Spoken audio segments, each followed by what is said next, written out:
Thanks, take your seats.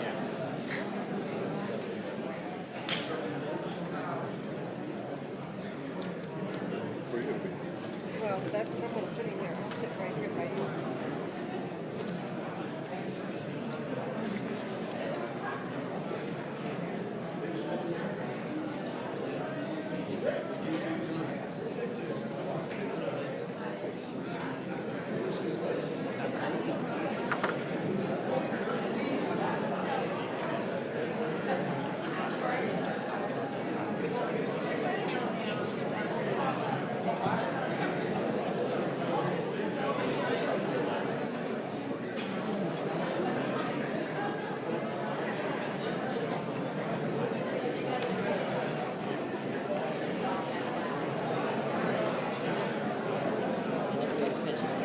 Well, welcome back, everyone.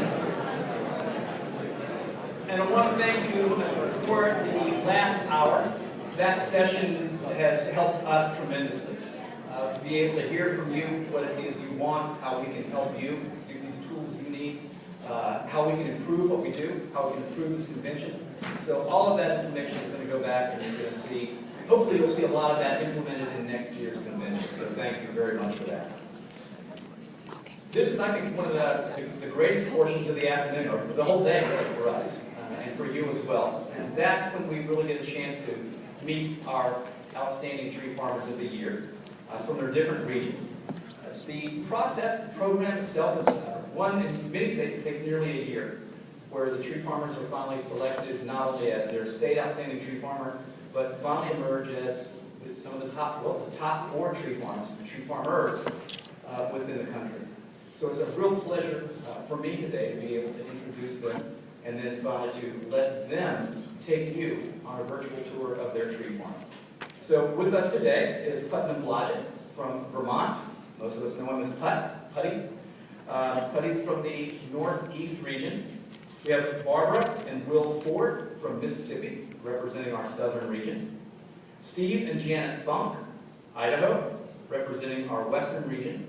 And Walt and Donna Lang from Ohio, representing our north central region. I'm going to get down and let Putt begin. It's not time yet.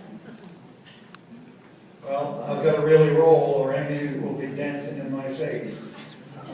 Little background, in 1935 my father moved us to a dairy farm in Vermont, figuring that was one way to feed his family during the Great Depression.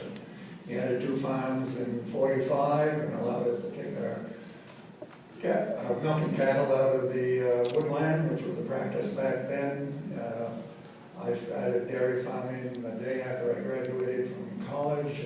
My first wife and I bought a half interest in the dairy farm. It became apparent that the 2 generations didn't agree on how to farm, so we purchased my parents' remaining interest in January of '54.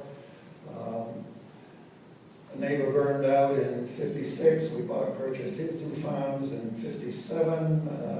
We were land poor, deeply in debt. In '59, I cut the lumber and renovated our stable to tie up more cows, built up one of the early milking parlors in the area, added to the milk house to put in a bulk tank. That still wasn't enough. In the early '60s, we investigated building a modern dairy setup. When they gave us the estimate of that to add to our existing debt, I thought of paying that off 1 squirt at a time. I decided that was impossible. So we couldn't afford to send our 4 kids to summer camp, so we decided to start our own as an alternative. My first wife was a rider, horseback rider, so she started a horseback riding camp. We renovated the camp for the girls' riding camp. I was always woodsy, so I started Challenge Wilderness Camp based on the Outward Bound philosophy of trying to help young boys grow towards manhood. Running a dairy farm and 2 camps, plus a couple of other factors, put so much stress on our marriage that broke up, and we sold all the meadowland, the buildings, the cattle, machinery to settle up. I kept the woodland and the boys' camp. 12 years later, I married a widow with 5 daughters. That's a whole other story.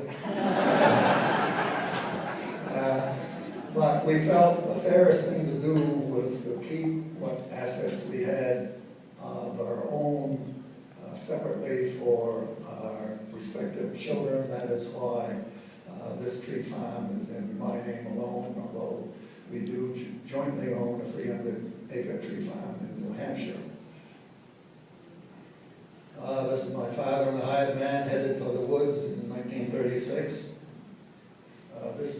In 1938, a hurricane came up the East Coast. Instead of going out to sea, it went right over New England. It killed almost 700 people in New England. This is what our woodlot land looked like after the hurricane. The practice then was pasturing cattle in the woodland. Now I complain about excess deer browsing my region, and we were doing it with our cattle back then in ignorance. When we started the camp, we had to build a water facility, so we built a camp. This is a 15-acre pond that we built. One of those projects where they cost twice as much and take twice as long as the estimates. This is how the pond looks today. One other guy and I built the camp buildings out of the lumber that we cut in the pond. Part of the camp program is recreating some of the old wood skills. This is buck sawing, the tree identification.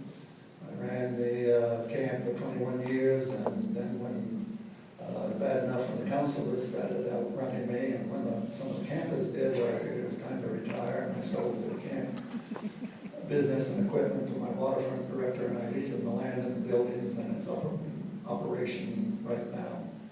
This is the way we used to log. This is the way we used to roll the logs on with a PV and truck them to the mill. After I sold the farm, I didn't have any tractors, so I would cut the trees, hire a logger to skid them to the landing, and I'd buck them up to length and hire him to take them to the mill. I had one really thick area of white pine that I thinned. Then I spent 2 or 3 years pruning 100 acres of white pine up 17 feet so we could get a 16-foot log out of them. One of the pastures regrew.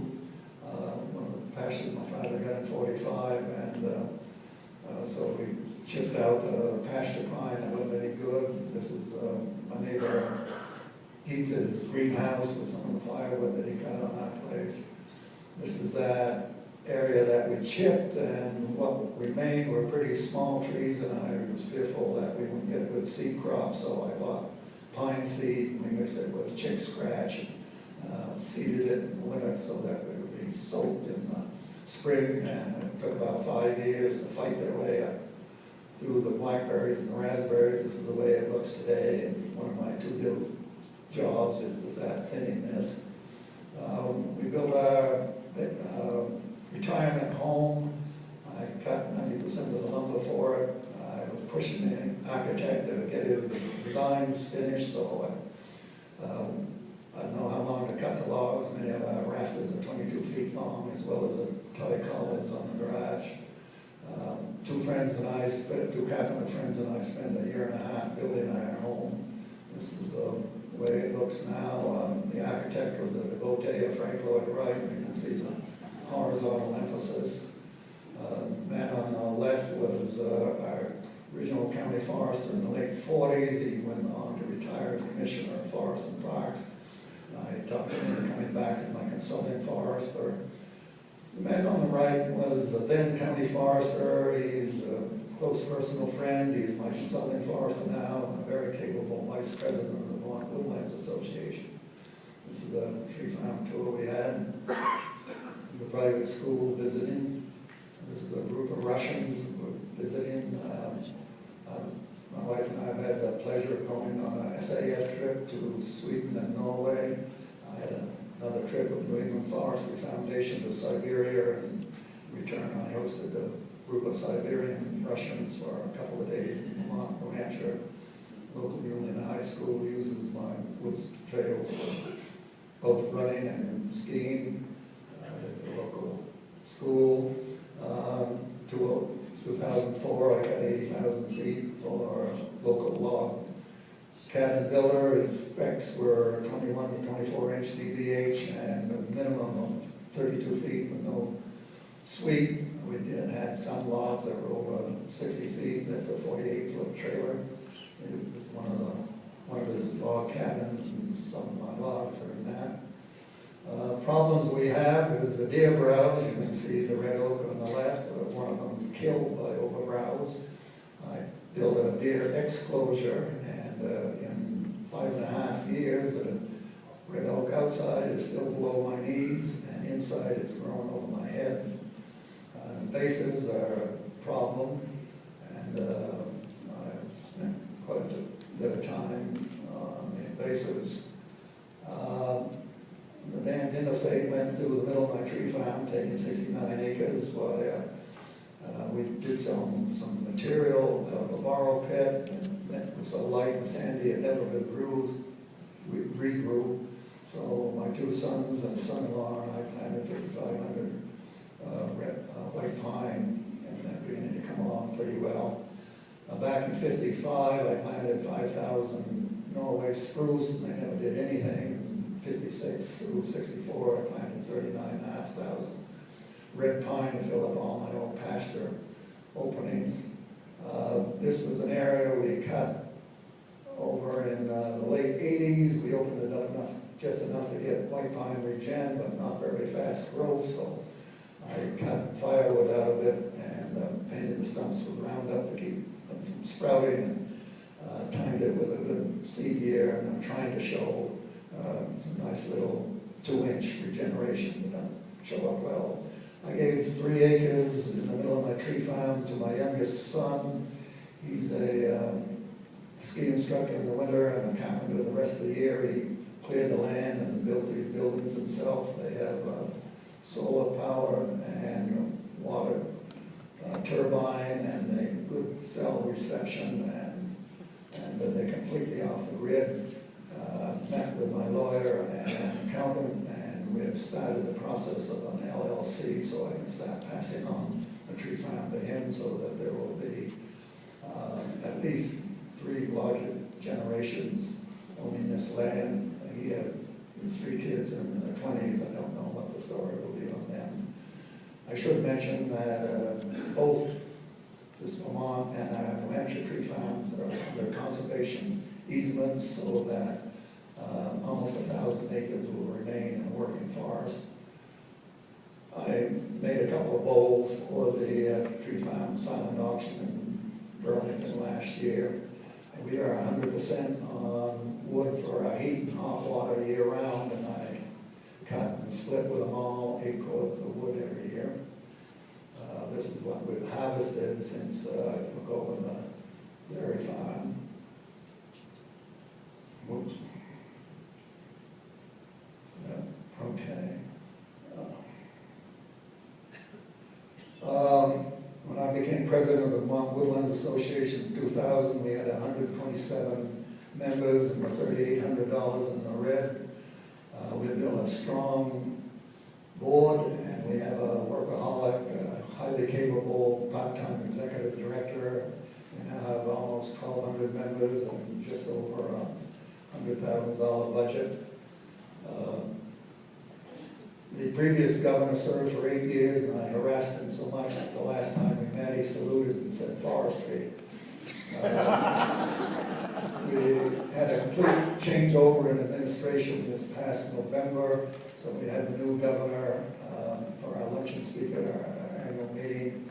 We had his Secretary of Natural Resources as a speaker, and her 2 deputies, the Commissioner of the Forests and Parks, and the Commissioner of Fish and Wildlife also speak.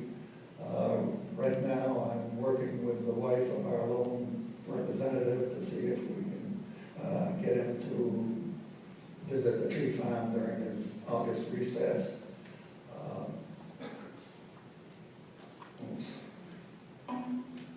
Whoops. Well, anyway, no, I'm just about done.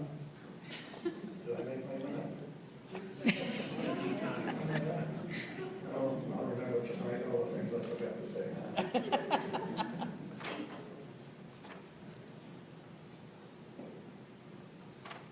Okay, just the last word. Most of us would prefer to work and be in our woodlands, but what happens in our state capitals and in Washington can affect us greatly.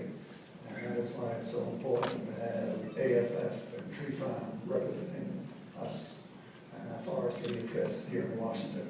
Thank you.